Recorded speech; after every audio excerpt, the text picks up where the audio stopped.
In this video, I will guide you Excel formula for number series subtracting a fixed amount. If you want to create a series that drops by a specific increment like subtracting 100 each time, then use this formula. So put the equal sign and type sequence.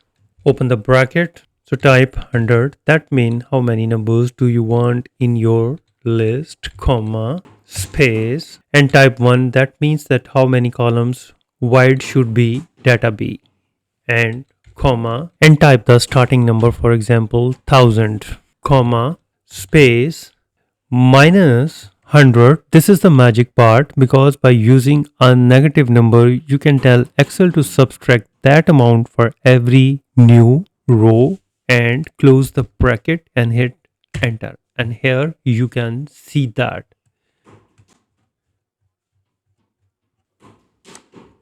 So click F2 and decrease the 100 to 10 and hit enter, and here you can see that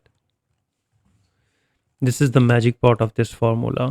So if you want to cut your formula to that 50 rows, then remove 100 and type 50 and hit enter, and now you can see that your formula is cut down to the 50 rows. So this is the dynamic array formula and very helpful for those who want to use it frequently. So I hope you understand how you can use the Excel formula for the number series subtracting a fixed value. If you think this video is helpful, please support my channel. Thanks for watching.